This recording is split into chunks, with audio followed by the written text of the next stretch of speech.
அஸ்ஸலாமு அலைக்கும். வணக்கம் நண்பர்களே. நம்ம இந்த வீடியோவில் மைக்ரோசாஃப்ட் எக்ஸலில் WordArtனு ஒரு கமாண்டை பற்றி பார்க்க போகிறோம். அந்த WordArt கமாண்டை எப்படி சூஸ் பண்ணுறதுன்னா, இந்த இன்சர்ட்டில் இன்சர்ட் டேபில் லாஸ்ட்டில் இருக்க பாருங்கள், டெக்ஸ்ட்டை கிளிக் பண்ணிங்கன்னா அதில் WordArtனு சொல்லி ஒரு ஆப்ஷன் ஒன்று இருக்கும். ஆல்ரெடி பார்த்துருப்பீங்க. டெக்ஸ்ட் பாக்ஸ்னு என்னென்னு பார்த்துருப்போம். அதே மாதிரி ஹெட்டர் அண்ட் ஃபூட்டர்னு என்னென்னு பார்த்துருப்போம். அதுக்கு அடுத்தது என்ன இருக்குன்னா WordArt. இந்த WordArt அப்படி ஜஸ்ட் கிளிக் பண்ணிங்கன்னா அதில் இந்த மாதிரி லெட்டர்ஸ் ஸ்டைல்ஸ்லாம் இருக்கும். உங்களுக்கு எந்த லெட்டர் வேணுமோ அந்த லெட்டரை கிளிக் பண்ணிட்டு நீங்கள் டைப் பண்ணிக்கலாம். டைப் பண்ணிங்கன்னா அதே மாதிரி ஸ்டைலில் நீங்கள் டைப் பண்ண முடியும். இப்போ எக்ஸாம்பிளுக்கு எனக்கு இந்த மாதிரி ஸ்டைல் வேணும்னு வச்சிங்களேன், இல்லை இந்த மாதிரி ஸ்டைலில் வேணும் அப்படி ஜஸ்ட் இப்படி கிளிக் பண்ணிங்கன்னா இந்த மாதிரி செலெக்ஷன் ஆகி இந்த மாதிரி வந்திருக்கும். யுவர் டெக்ஸ்ட் ஹியர்னு சொல்லி இங்கே வந்திருக்கும். அங்கே போய் நீங்கள் டைப் பண்ண வேண்டியதான். இப்போ நான் எக்ஸாம்பிளுக்கு போய் இந்த இடத்துல டைப் பண்ணுறேன்னு வச்சிங்களேன். அப்போ ஜஸ்ட் அப்படி கிளிக் பண்ணிவிட்டு அதில் போய் டைப் பண்ணிட்டு செலெக்ஷன் பண்ணிங்க. செலெக்ஷனில் தான் இருந்துச்சு பண்ணிவிட்டு இப்போ அப்படியே டைப் பண்ண வேண்டியதான். இப்போ எக்ஸாம்பிளுக்கு இந்த மாதிரி அடிக்கிறேன்னு வச்சிங்களேன். அவ்வளோதான். ஓகேங்களா? இந்த மாதிரி டைப் பண்ணிக்கலாம். இதுக்கு பேர் தான் நான் சொல்கிறது WordArtனு சொல்கிறது. இப்போ இந்த WordArt அப்படி செலெக்ஷன் பண்ணி வச்சிங்களேன். இப்போ இங்கே மேலே ஒரு புதுசாக ஒரு மெனு ஒன்று வந்திருக்கும். அதாவது ஒரு டேப் ஒன்று உருவாகிருக்கும். என்னென்னா ஃபார்மேட்டுன்னு. இப்போ நான் இங்கே இந்த இடத்துல வச்சு கிளிக் பண்ணுறேன்னு வச்சிங்களேன். இப்போ இந்த ஒயிட் ஏரியில் வச்சு கிளிக் பண்ணுறேன். கிளிக் பண்ணும்போது இந்த இடத்துல அந்த ஃபார்மேட்டுங்கிற டேபை காண பாருங்கள். அப்போ இந்த நம்ம WordArtை செலெக்ஷன் பண்ணியிருந்தால் தான் என்ன செய்யும், அந்த ஃபார்மேட்டுங்கிற டேபு இங்கே டிஸ்பிளேயில் இருக்கும். இப்போ இந்த ஒயிட்டான ஏரியாவில் இப்படி கிளிக் பண்ணிங்கன்னா அந்த இது ஹைட் ஆகிடும், மறைஞ்சிடும். ஓகேங்களா? அப்போ நீங்கள் இப்போ இங்கே கர்சரை வச்சுக்கிட்டு போய் நீங்கள் இந்த கமாண்ட்லாம் தட்டிட்டு இருக்க வேண்டிய தேவை கிடையாது. இந்த செலெக்ஷன் பண்ணிங்கன்னா ஆட்டோமேட்டிக்காக உங்களுக்கு என்ன செஞ்சிடும், அந்த ஃபார்மேட்டுங்கிற இந்த ஆப்ஷன் இங்கே வந்துடும். இப்போ இந்த ஃபார்மேட்டை கிளிக் பண்ணிங்கன்னா இந்த ஃபார்மேட்டை பற்றி தான் பார்க்க போகிறோம். அதாவது WordArtல இந்த WordArtனு கொடுத்துட்டு இந்த மாதிரி நீங்கள் டைப் பண்ணி முடித்த பிறகு என்ன செய்யும், ஆட்டோமேட்டிக்காக இங்கே ஃபார்மேட்னு ஒரு ரிப்பன் வந்துடும், ஒரு டேப் ஒன்று வந்துடும். அதை அப்படியே நீங்கள் ஒர்க் பண்ணி பார்க்க வேண்டியதான் எல்லா கமாண்டையும். ஓகேங்களா? சரிங்க. இப்போ எனக்கு வேறு ஸ்டைல் மாற்றுறதுனா அப்படியே செலெக்ஷன் பண்ணிங்க. செலெக்ஷன் பண்ணி இந்த வந்துருச்சு பாருங்கள், இங்கே வந்துருக்கு பாருங்கள். ஜஸ்ட்டு கிளிக் பண்ணிவிட்டு வேறு என்ன ஸ்டைல் வேணுமோ அந்த ஸ்டைலு கொடுத்தீங்கன்னா அந்த ஸ்டைலுக்கு மாறிடும். இந்த மாதிரி அடிச்சு பாருங்கள். இந்த மாதிரிலாம் மாற்றிக்கலாம். ஓகேங்களா? ஒரு சில குறிப்பிட்ட ஸ்டைல்ஸ்லாம் கொடுத்துருக்காங்க. உங்களுக்கு எந்த ஸ்டைல் வேணுமோ ஜஸ்ட் அப்படி கிளிக் பண்ணிவிட்டு மாற்றி பாருங்கள். உங்களுக்கு இந்த மாதிரி வேணும், இல்லை இந்த மாதிரி ஸ்டைலில் வேணும் கொடுத்தீங்கன்னா ஆட்டோமேட்டிக்காக உங்களுக்கு மாறிடும். ஓகேங்களா? இப்போ எனக்கு நைஸ் மட்டும் வேறு கலரில் வேணுன்னா அப்படி செலெக்ஷன் பண்ணிங்க. இது மட்டும் வேறு ஸ்டைலில் வேணுன்னா போய் மாற்றிக்கலாம். இப்போ இந்த மாதிரி வேணும். ஓகேங்களா? லேன் வேறு கலரில் வேணும், வேறு ஸ்டைலில் வேணும். இப்போ லேனை மட்டும் கிளிக் பண்ணிவிட்டு இப்போ இதை மட்டும் செலக்ட் பண்ணிங்க. செலக்ட் பண்ணிட்டு மாற்றிக்க வேண்டியது. உங்களுக்கு எந்த ஃபார்மேட்டில் எந்த ஸ்டைலில் வேணுமோ அந்த ஸ்டைலில் கொடுத்துக்க வேண்டியது. ஓகேவா? இந்த மாதிரிலாம் நான் செஞ்சிடலாம். நம்ம இதில் டிசைன் பண்ணிக்கலாம். இதுக்கு பேர் என்ன சொல்கிறது, WordArtனு சொல்கிறது. சரிங்க. இப்போ இது ஓகே, இது உங்களுக்கு தெரியும், எல்லாமே தெரியும். இது சம்மந்தமாக எல்லாமே பார்த்தாச்சு. அடுத்து கிளியர் WordArtனு கொடுத்தீங்கன்னா என்ன செஞ்சிடும், நம்ம என்ன செலெக்ஷன் பண்ணியிருக்கோம். இப்போ இது கிளியர் WordArtனு கொடுத்தீங்கன்னா அந்த WordArt கிளியர் ஆகிடும். சும்மா நார்மலாக வந்துடும். ஓகேங்களா? இப்போ இந்த செலெக்ஷன் பண்ணியிருக்கீங்க. நார்மலாக வேணுன்னா ஜஸ்ட் அப்படி கிளிக் பண்ணிவிட்டு கிளியர் WordArtனு கொடுத்துட்டிங்கன்னா நார்மலாக வந்துடும். இந்த மாதிரி நார்மலாக வந்துடும். ஓகேவா? இப்போ திருப்பி வேணால் அப்ளை பண்ணிக்கலாம். இதை அப்படியே செலெக்ஷன் பண்ணிங்க. செலெக்ஷன் பண்ணிட்டு உங்களுக்கு எந்த ஸ்டைல் வேணுமோ போய் கொடுத்தீங்கன்னா அந்த ஸ்டைல் வந்துடும். ஓகேங்களா? ரைட்டுங்க. இப்போ இந்த WordArtை பற்றி தெரியும். எப்படி சூஸ் பண்ணுறது, எப்படி டைப் பண்ணுறதுன்னு உங்களுக்கு தெரியும். எப்படி வேறு டிசைன் மாற்றுறதுன்னு உங்களுக்கு தெரியும். அதுமாதிரி பேக் டு நார்மலுக்கு எப்படி வர்றதோ அதுவும் உங்களுக்கு தெரியும். அதை கிளிக் பண்ணிட்டீங்கன்னா பேக் டு நார்மலுக்கு வந்துடும். அது ஃபுல்லாக செலெக்ஷனுக்கு கொடுத்தீங்கன்னா செலெக்ஷன் ஃபுல்லாக ஆகும். இப்போ நான் கொஞ்சம் கொடுத்துறதுனால ஒரு குறிப்பிட்ட வேர்டு மட்டும் கொடுத்ததுனால குறிப்பிட்ட வேர்டு மட்டும் மாறிச்சு. ஃபுல்லாக செலெக்ஷன் பண்ணிவிட்டு எனக்கு பேக் டு நார்மலுக்கு வேணும்னா நார்மலுக்கு கொண்டு வந்துடலாம். ஃபுல்லாக மாற்றணும்னா மாற்றிக்கலாம். உங்களுக்கு எந்த ஸ்டைல் வேணுமோ ஸ்டைல் கொடுத்து மாற்றிக்கலாம். ஓகேங்களா? இதை ஒர்க் அவுட் பண்ணி பாருங்கள். அதுக்கு அடுத்து இந்த இருக்குது பாருங்கள். இதில் ஃபஸ்ட் இருக்குது பாருங்கள். இது என்னது, ஷேப்ஸ்ன்னு சொல்கிறது. Insert shapes. இது நம்ம ஆல்ரெடி பார்த்துருப்போம் நினைக்கிறேன். இந்த இன்சர்ட் ஷேப்ஸ் ஆல்ரெடி பார்த்துருப்போம். எதில் பார்த்துருப்போம்னா இந்த இன்சர்ட்டில் இந்த இருக்குது பாருங்கள். சாரி, இதில் பார்த்துருங்க கூட, அதாவது மைக்ரோசாஃப்ட் வேர்டில் பார்த்துருக்கேன் நினைக்கிறேன். இப்போ இதில் தான் இருக்குது. இந்த பாருங்கள். இப்போ ஃபார்மேட்டை கிளிக் பண்ணிட்டு இதில் என்ன இருக்குது, இன்சர்ட் ஷேப்ஸ்ன்னு இருக்குது. இன்சர்ட் ஷேப்ஸில் நீங்கள் ஜஸ்ட் இந்த ஃபஸ்ட்டு இதை கிளிக் பண்ணிட்டு இந்த மாதிரி ட்ராப் பண்ணிக்க வேண்டியதான். இங்கே பாருங்கள், இந்த மாதிரி ட்ராப் பண்ணிங்கன்னா அந்த மாதிரி பிக்சர் வரும். அந்த மாதிரி பிக்சரை வந்த பிறகு இந்த இடத்துல மாற்றிக்கலாம். ஷேப்னுடைய ஸ்டைல்ஸ் இருக்குது பாருங்கள். உங்களுக்கு எந்த மாதிரி ஸ்டைலில் வேணும், என்ன மாதிரி கலரில் மாற்றணும் எல்லாமே இங்கே கொடுத்தீங்கன்னா ஆட்டோமேட்டிக்காக மாறிடும். பாருங்க. அது மாதிரி வரைஞ்சிட்டு என்ன செய்றீங்க, போய் ஜஸ்ட்டு போய் டிசைனை மாற்றிக்கிறீங்க, கலரை மாற்றிக்கிறீங்க, அவ்வளோதான். வேறு ஷேப்ஸ் வேணுன்னா வேறு ஷேப்ஸ் வந்து கிளிக் பண்ணிக்கலாம். பல விதமான ஷேப்ஸ் இருக்குது. உங்களுக்கு எந்த ஷேப்ஸ் வேணுமோ ஜஸ்ட் இப்படி கிளிக் பண்ணிட்டு ட்ராக் பண்ணிக்க வேண்டியதான். ஓகேங்களா? இப்போ இது உள்ளே நீங்கள் டெக்ஸ்ட்டு வேணாலும் என்ட்ரு பண்ணலாம். டெக்ஸ்ட் எப்படி என்ட்ரு பண்ணுறது, மோஷனுடைய ரைட் கிளிக் பண்ணிட்டீங்கன்னா அதில் வந்து எடிட் டெக்ஸ்ட்னு ஒரு ஆப்ஷன் வரும். என்ன வரும், எடிட் டெக்ஸ்ட்னு ஒரு ஆப்ஷன் வரும். அந்த ஆப்ஷன் அப்படி கிளிக் பண்ணிட்டு நீங்கள் இதில் போய் டைப் பண்ணிக்க வேண்டியதான். இப்போ டைப் பண்ணிங்கன்னா இதில் பிரிண்ட் ஆகும். இந்த பிரிண்ட் ஆகுது பாருங்கள். இந்த மாதிரி நீங்கள் டைப் பண்ணிக்கலாம். ஓகேங்களா? அப்போ எப்படி வந்து ஒரு ஷேப்ஸ் வரைகிறதுன்னு தெரியும். அதே மாதிரி அதில் போய் எப்படி ஒரு டெக்ஸ்ட்டு வந்து என்ட்ரி பண்ணுறதுன்னு தெரியும். அதுக்கு கலர்ஸ் மாற்றுறதும் எப்படின்னு தெரியும். இதில் போய் கொடுத்தீங்கன்னா ஆட்டோமேட்டிக் கலர் மாறிக்கும். உங்களுக்கு எந்த கலர் வேணுமோ ஆட்டோமேட்டிக்காக கொடுத்து மாற்றிக்கலாம். உங்களுக்கு எனக்கு வந்து இதில் உள்ளே வந்து எம்டியாக வேணும்னா எம்டியாக கொடுத்துக்கலாம். எம்டியோட ஆப்ஷன் இருக்குது. இது இப்படி ஜஸ்ட் கிளிக் பண்ணிட்டு எம்டியாக கொடுத்தீங்கன்னா எம்டியாக வந்துடும். என்ன பாருங்கள், இந்த மாதிரிலாம் பண்ணிக்கலாம். ஓகேங்களா? இங்கே உள்ளதை அப்படியே ஜஸ்ட் கிளிக் பண்ண போகிறீங்கன்னா ஒரு ட்ராக் பண்ணிவிட்டு இங்கே உள்ளதை கிளிக் பண்ணிங்கன்னா ஆட்டோமேட்டிக்காக வந்துடும். வேறு ஒன்றுமே கிடையாது. அப்போ என்ன பார்த்துருக்கோம், இதில் வந்து ஷேப்ஸ் பார்த்தாச்சு. ஷேப்ஸ் எல்லாம் ஒவ்வொன்றையும் கிளிக் பண்ணி ஒர்க் அவுட் பண்ணி பாருங்கள். அவ்வளோதான், வேறு ஒன்றும் கிடையாது. கலர் மாற்றி பாருங்கள். அதுக்கு அடுத்தது இந்த இன்சர்ட் எப்படி வந்து டெக்ஸ்ட்டு இன்சர்ட் பண்ணுறதும் அதையும் பார்த்தோம்.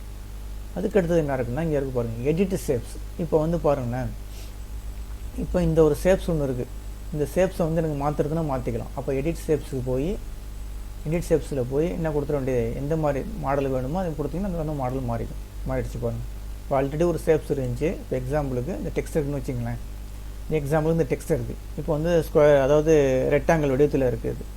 இதை போய் மாற்றுறதுனா மாற்றிக்கலாம். அப்படி ஜஸ்ட் கிளிக் எடிட்டில் போய் எடிட் ஷேப்ஸில் போய் கிளிக் பண்ணிவிட்டு இந்த சேஞ்ச் ஷேப்ஸை போய் கிளிக் பண்ணிவிட்டு உங்களுக்கு எந்த மாதிரி டிசைனில் வேணுமோ, எனக்கு இந்த மாதிரி டிசைனில் வேணும், இல்லை எனக்கு இந்த மாதிரி டிசைனில் வேணும், இல்லை இந்த மாதிரி டிசைனில் வேணும், இப்படி ஜஸ்ட் கிளிக் பண்ணிங்கன்னா அந்த டெக்ஸ்ட்டு வந்து அதுக்கு தகுந்த மாதிரி மாறிடும். இது வந்து பேக்ரவுண்டு இல்லாதனால அப்படி தெரியுது.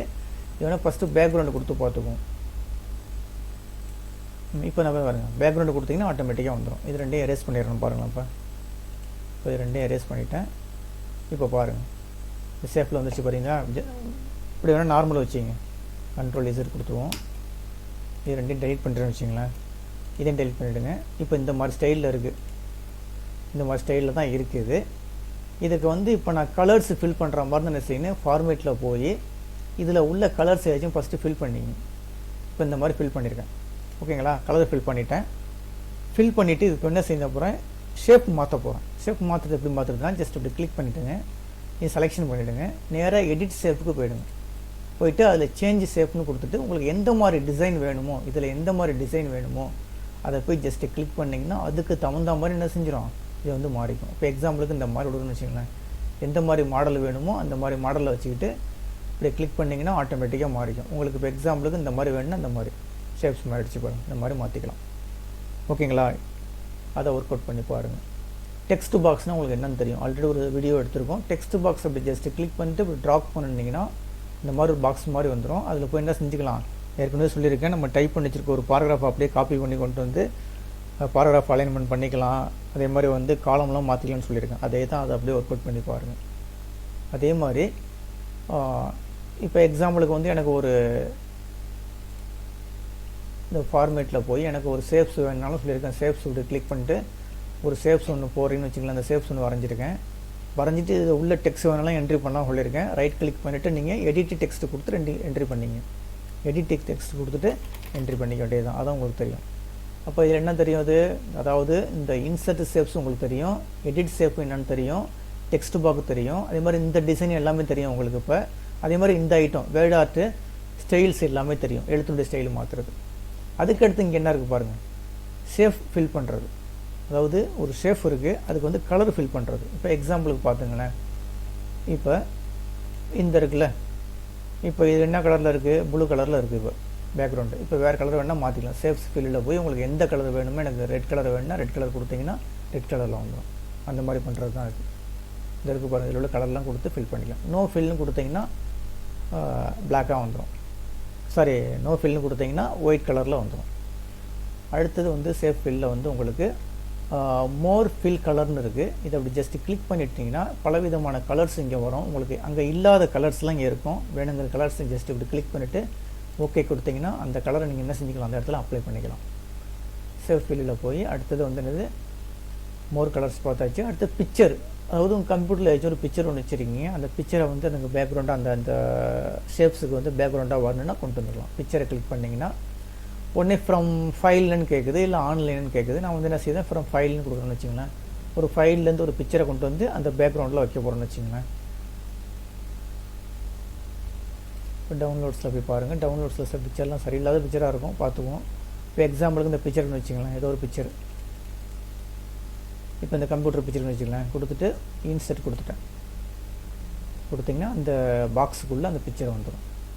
ஓகேங்களா? இப்போ எங்கே மூவ் பண்ணாலும் சேர்ந்து தான் மூவ் ஆகும். இது இந்த மாதிரி பண்ணிக்கலாம். ஓகேங்களா? இந்த டெக்ஸ்ட் வந்து நம்ம ஆல்ரெடி அடித்த டெக்ஸ்ட்டு அதனால் காட்டுது, ஒயிட்டில் வந்ததுனால ஒயிட்டில் காட்டுது. அது தேவையில்லைன்னா ரிமூவ் பண்ணிங்க. இந்த மாதிரிலாம் என்ன செஞ்சுக்கலாம், ஒரு பிக்சரை வந்து சேஃப்குள்ளே இன்சர்ட் பண்ணிக்கலாம். அதுக்காக உள்ள கமாண்டு தான் இந்த கமாண்டு. சேஃப் வெளியில் போய் பிக்சர். அடுத்தது வந்து கிரேடியன்ட்னு சொல்லி வச்சுருக்காங்க. கிரேடியன்ட்னா பல டிசைன் ஆல்ரெடி வச்சுருக்காங்க. எந்த கலரு அதுக்கு அந்த மாதிரி உங்களுக்கு மாற்றினீங்கன்னா ஆட்டோமேட்டிக்காக மாற்றிக்கும். வேறு டிசைன் வேணால் ஏதாச்சும் பண்ணிக்கலாம். மோர் கொடுத்துட்டு வேணாலும் என்ன செஞ்சிக்கலாம், வேறு ஏதாச்சும் இங்கே வந்து நீங்கள் மாற்றினீங்கன்னா மாற்றிக்கும் உங்களுக்கு. இந்த இருக்குது பாருங்கள். இதில் போய் உங்களுக்கு என்னென்ன கலர் வேணுமோ கலர் கொடுத்துட்டு நீ ஃபில் பண்ணிக்க வேண்டியதான். வேறு கலர் வேணுன்னா அதில் போய் இன்சர்ட் பண்ணிக்க வேண்டியதான். என்ன கலர் தேவைப்படுதோ பிக்சர் இல்லை கலரு என்ன வேணாலும் கொடுத்து செட் பண்ணிக்கலாம் நீங்கள். அதாவது சேஃப் வெளியில் போய் இப்போ கிரேடியண்ட்டில் போய் உங்களுக்கு எந்த கலர் வேணுமோ கலர் கொடுத்து ஃபில் பண்ணிங்க அதில். ஓகேங்களா? சரி, அடுத்தது டெக்ஸ்சர்னு ஒன்று இருக்குது. டெக்ஸ்சர்னால் ஆல்ரெடி ரெடிமேடாக வச்சுருப்பாங்க, இந்த மாதிரி டிசைன்லாம் வச்சுருப்பாங்க. அந்த டிசைனை கிளிக் பண்ணிங்கன்னா போதும், ஆட்டோமேட்டிக்காக வந்துடும் உங்களுக்கு. இதையும் ஒர்க் அவுட் பண்ணி பார்த்துங்க. அடுத்தது சேஃப்னுடைய அவுட்லைன். இப்போ இந்த ஒரு சேஃப் ஒன்று இருக்குன்னு வச்சிங்களேன். அந்த சேஃப்னுடைய அவுட்லைன் எனக்கு எப்படி வேணும், அவுட்லைன் மட்டும் எப்படி வேணும்னு பார்க்கலாம். இப்போ அவுட்லைன் வந்து எனக்கு வந்து ப்ளூ கலரில் இருக்குது, ரெட் கலரில் வேணும்னா ரெட் கலரில் கொண்டு வந்துடலாம். இந்த அவுட்லைன் வந்து லைன் வந்து ரெட் கலரில் வந்துருச்சு. அதே மாதிரி வந்து அதனுடைய வித்து, எனக்கு இந்த கோட்டினுடைய வித்து வந்து எனக்கு நல்லா மொத்தமாக வேணும், நல்லா தடிமனாக வேணும், போல்டாக வேணும்னா அந்த மாதிரி போல்டு பண்ணிக்கலாம். இந்த மாதிரி இதெல்லாம் வந்து இதில் பண்ணிக்கலாம். இதில் ஒர்க் அவுட் பண்ணி பாருங்கள். அதே மெத்தட் தான் இது எல்லாமே. எனக்கு டேஸில் வேணும், எனக்கு இந்த மாதிரி டாட்டாக வேணும்னா டாட்டாக கொடுத்துருக்கலாம். அடுத்தது சேஃப்ஸினுடைய எஃபெக்ட். இந்த சேஃப்ஸினுடைய எஃபெக்ட் வந்து இந்த மாதிரி இருக்குது பாருங்கள். இதிலே பல டிசைன்லாம் கொடுத்துருக்காங்க. ஜஸ்ட் ஒவ்வொன்றையும் போய் கிளிக் பண்ணி பாருங்கள். உங்களுக்கு கிளிக் பண்ணி பார்த்தா உங்களுக்கு தெரியும். இதெல்லாம் வந்து எடுக்க வேணும்னு தேவை கிடையாது, ஆட்டோமேட்டிக்காக தெரியும் உங்களுக்கு. 3D ஸ்டைலில் வேணும் இந்த மாதிரி. இந்த பாருங்கள், இந்த மாதிரி ஸ்டைலில் 3D ஸ்டைலாம் கொஞ்சம் மாற்றிக்கலாம். ஜஸ்ட்டு போய் அதை போய் கிளிக் பண்ணி பார்த்தா உங்களுக்கு தெரியும். அது ஒன்றுமே கிடையாது. அதில் உங்களுக்கு என்ன தெரியுதோ அந்த மாதிரி ஆட்டோமேட்டிக்காக இந்த இது மாறிக்கும், அவ்வளோதான். ஷேப்ஸ் வந்து மாறிக்கும். இதை ஒர்க் அவுட் பண்ணி பாருங்கன்றது. அடுத்தது டெக்ஸ்டினுடைய ஃபில் பண்ணுறது. இப்போ எக்ஸாம்பிளுக்கு பாருங்களேன், ஒரு டெக்ஸ்ட் ஒன்று டைப் பண்ணுறோன்னு வச்சுங்க. இப்போ நான் அதை எரேஸ் பண்ணிட்டேன், தேவையில்லை.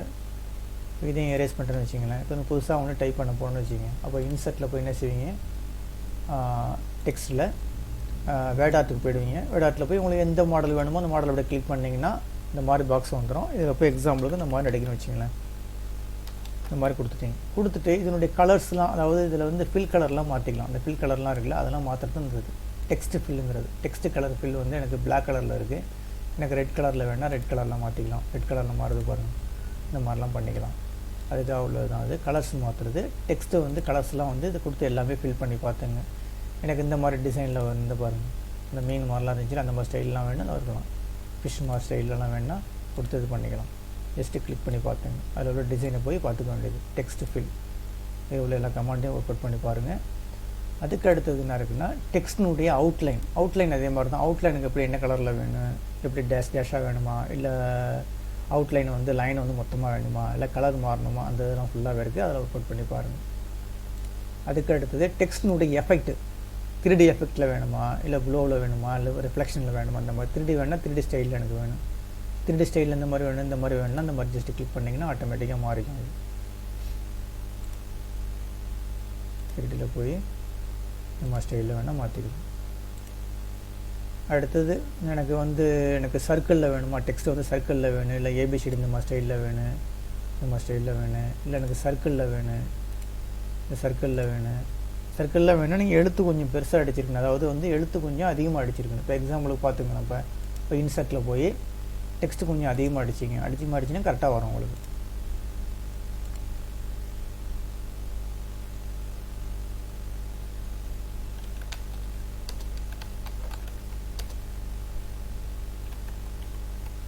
வந்துருக்குன்னு வச்சிங்களேன். இதை போய் நீங்கள் வந்து டெக்ஸ்ட்டு எஃபெக்டில் போய் இப்போ இந்த இதில் கொடுத்து பாருங்கள். இதில் போய் சர்க்கிளில் கொடுத்தீங்கன்னா சர்க்கிளில் வரும். இந்த மாதிரி வருதுல கொஞ்சம் அது அட்ஜஸ்ட் பண்ணிங்கன்னா கரெக்டாக வரும். எழுத்து ரொம்ப பெருசாக இருக்கிறதுனால வருது, அட்ஜஸ்ட் பண்ணிங்கன்னா உங்களுக்கு கரெக்டாக அந்த சர்க்கிளில் வந்துடும். அது மாதிரிலாம் இது பண்ணிக்கலாம். நீங்கள் இதை ஒர்க் அவுட் பண்ணி பாருங்கள்.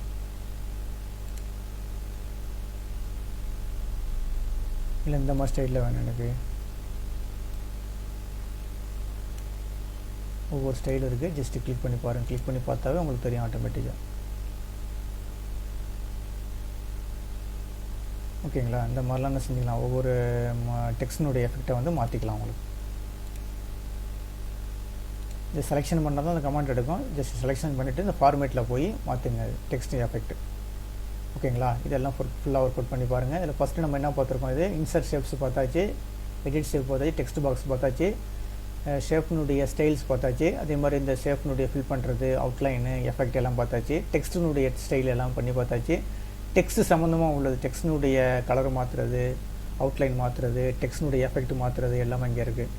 அதுக்கடுத்து ரெண்டு இந்த இருக்குது பார்த்திங்களா. இது என்னென்னா செலெக்ஷன் பேனல்னால் என்னென்னா, இந்த இடத்துல ரைட் சைடில் ஒரு பேனல் மாதிரி இந்த மாதிரி பேனல் வரும். இல்லை ஜஸ்ட் என்னென்ன ஒர்க் பண்ணுறோமோ அதெல்லாம் பார்த்துக்கலாம். ரெக்டாங்கிள் போட்டுருக்கோம், என்னென்ன ஒர்க் பண்ணிருக்கோமோ அதெல்லாம் இங்கே பார்த்துக்கலாம். தேவையில்லைன்னா க்ளோஸ் பண்ணிடலாம். அது அதே மாதிரி இதில் 2 ஆப்ஷனுக்கு இருக்குது, பிரிங்கு ஃபார்வேர்டு, அதே மாதிரி சென்ட் பேக்வேர்டுன்னு இருக்குது. அது என்னென்னு பாருங்கள். இப்போ எக்ஸாம்பிளுக்கு பாருங்களேன். இப்போ எனக்கு 2 பிக்சர் இருக்குன்னு வச்சுங்க. இப்போ இதில் எனக்கு வந்து 2 பிக்சர் இருக்குது. 2 பிக்சர் எப்படின்னா, இப்போ இன்சர்ட்டில் போய் ஷேப்ஸில், அதாவது டெக்ஸ்ட்டில் வேர்டார்ட்டில் போய் கொஞ்சம் ஜஸ்ட்டு கிளிக் பண்ணுறோம். கிளிக் பண்ணிட்டு எனக்கு இப்போ அந்த ஷேப்ஸ் எதுவும் வைக்கணும்னு வச்சுங்களேன். இப்போ இந்த ஷேப்ஸ் எடுத்துங்க, இதை ரிமூவ் பண்ணிவிட்டு இப்போ ஷேப்ஸ் எடுத்துங்க. சாரி,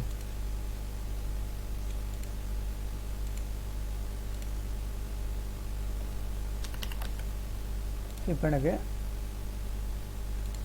கிளிக் பண்ணிவிட்டு இப்போ எனக்கு ஷேப்ஸ் ஒன்று வேணும். இந்த ஷேப்ஸ் ஒன்று போட்டுருன்னு வச்சிங்களேன். இப்போ இந்த மாடல் ஒன்று போட்டிருக்கேன். அதே மாதிரி சர்க்கிள் ஒன்று போட்டுருன்னு வச்சிங்களேன். 2 மாடல் போட்டிருக்கேன். ஒன்று ரெக்டாங்கிள் ஒன்று இருக்குது, அதே மாதிரி ஒன்று சர்க்கிள் ஒன்று இருக்குது. இப்போ இந்த 2 பிக்சரில் வந்து எந்த பிக்சரு முன்னாடி வேணும், எந்த பிக்சரு பின்னாடி வேணும். அப்போ கலர் ஃபஸ்ட்டு மாற்றிக்குவோம், வேறு கலர் மாற்றிக்குவோம். இப்போ கலர் மாற்றியாச்சு. இப்போ ஃப்ரண்டில் உள்ளது என்ன ஃப்ரண்டில் இருக்குன்னா, அந்த சர்க்கிள் வந்து ஃப்ரண்டில் இருக்குது. பேக்ரவுண்டில் வந்து என்ன இருக்குன்னா ரெக்டாங்கிள் இருக்குது. இப்போ இதை எனக்கு மாற்றணுன்னா மாற்றிக்கலாம். அந்த ஆப்ஷன் தான் அந்த ஆப்ஷன் இது. இது வந்து சென்ட் பேக்வேர்டுன்னு கொடுத்தீங்கன்னா அதில் பேக்வேர்டு போயிடும். இப்போ வந்து இது வந்துடுச்சு, ரெக்டாங்கிள் வந்து ஃப்ரண்டில் வந்துடுச்சு, அந்த சர்க்கிள் வந்து பேக்ரவுண்டில் போயிடுச்சு. ஓகேங்களா? இப்போ எது செலெக்ஷனில் இருக்குது, ஆக்சுவலாக வந்து சர்க்கிள் தான் செலெக்ஷனில் இருக்குது. இப்போ ஃபார்வேர்டுனா ஃபார்வேர்டுக்கு வந்துடும், முன்னாடிக்கு வந்துடும். இந்த மாதிரிலாம் மாற்றிக்கலாம், வேறு ஒன்றும் கிடையாது. அடுத்தது இப்போ எக்ஸாம்பிளுக்கு இந்த இமேஜ் இருக்குன்னு வச்சுங்க. இந்த இமேஜினுடைய ஹைட்டு வித்து இது வேணால் மாற்றி பாருங்கள். இப்போ எக்ஸாம்பிளுக்கு 150 கொடுக்குன்னு வச்சுங்களேன். 150 கொடுத்து என்ட்ரு தட்டுறேன்னா இங்கே பாருங்கள், இந்த மாதிரி ஷேப்பில் மாறும். ரொம்ப அதிகமாக கொடுத்துட்டேன், ஏன்னா ஒரு 70 கொடுத்து பாருங்கள். இங்கேயும் கொஞ்சம் மாற்றி பாருங்கள், ஒரு 70 கொடுத்து பாருங்கள். கொடுத்திங்கன்னா இந்த மாதிரிலாம் ரொம்ப பெருசாக போயிடுச்சு. இந்த மாதிரிலாம் நான் செஞ்சுக்கலாம். அந்த ஷேப்பை வந்து நம்ம மாற்றிக்கலாம். இப்போ டபுள் கிளிக் பண்ணிவிட்டு இந்த ஃபார்மேட்டில் போய் இங்கே மாற்றணும். இப்போ என்ன, சாரி, அதாவது 0.99 தான் இருக்குது. அதை வேணால் ஒரு 15 கொடுத்து பாருங்கள். 15, இங்கே ஒரு 20 கொடுத்து பாருங்கள். கொடுத்து பார்த்தீங்கன்னா இந்த மாதிரிலாம் என்ன செய்யலாம், பிக்சரை வந்து நம்ம பெருசு பண்ணிக்கலாம், சின்னது பண்ணிக்கலாம், அதெல்லாம் சைஸை மாற்றி பார்க்கலாம். அது இல்லை அப்படி ஜஸ்ட் இப்படி இழுத்து பார்த்தாலும் ஓகே தான், அப்படி ட்ராக் பண்ணி பார்த்தாலும் ஓகே தான். ட்ராக் பண்ணி பார்த்துட்டு டபுள் கிளிக் பண்ணி பாருங்கள், ஃபார்மேட்டில் போய் பாருங்கள். அது பார்த்தீங்கன்னா மாறுது பாருங்கள், 1.45 இந்த மாதிரி வருது. அதே மாதிரி எனக்கு 2 பாயிண்ட் வேணும், 2 பாயிண்ட், அதே மாதிரி 2.3 பாயிண்ட் வேணும். ஜஸ்ட் என்ட்ரு கொடுத்தீங்கன்னா கொஞ்சம் பெருசு பண்ணி பார்க்கலாம். அந்த மாதிரிலாம் வந்து இங்கேருந்து வேணாலும் நீங்கள் கொடுத்துக்கலாம். அவ்வளோதான் பொறுத்த வரைக்கும். இது வந்து எல்லாமே எதில் வருதுன்னா வேர்டார்ட்டில் வருது. வேர்டார்ட்டில் ஃபுல்லாக ஒர்க் அவுட் பண்ணி பாருங்கள். வேர்டார்ட்டில் வந்து நம்ம என்ன செஞ்சுக்கலாம், வேர்ட்ஸை வந்து டிசைன் பண்ணிக்கலாம். அதாவது டைப் பண்ணக்கூடிய லெட்டர்ஸை வந்து டிசைன் பண்ணிக்கலாம். அதே மாதிரி ஷேப்ஸ் எடுத்துக்கலாம். ஷேப்ஸ் வந்து ரெக்டாங்கிள், ஸ்கொயரு, அதே மாதிரி வந்து சர்க்கிளு, ஓவல், இந்த மாதிரி எது வேணுமோ அதை எடுத்துக்கிட்டு டிசைன் பண்ணிக்கலாம். டிசைன் பண்ணிங்கன்னா அந்த ஷேப்பை கூட மாற்றிக்கலாம், அதெல்லாம் பண்ணிக்கலாம். அதனுடைய கலர்ஸ் மாற்றிக்கலாம். ரெண்டு பிக்சரை வந்து ஃப்ரண்டில் கொண்டு வருது, பேக்கில் கொண்டு வருது, அந்த மாதிரி ஆப்ஷன் எல்லாமே என்ன செஞ்சுக்கலாம், இந்த வேர்டார்ட்டில் பண்ணிக்கலாம். இந்த வேர்டார்ட்டை ஒர்க் அவுட் பண்ணி பாருங்கள். இந்த வீடியோ கிளிப்பு பிடிச்சிருந்துச்சின்னா சப்ஸ்கிரைப் பட்டனை கிளிக் பண்ணி எனக்கு என்கரேஜ் பண்ணுங்கள். ரொம்ப நன்றிங்க.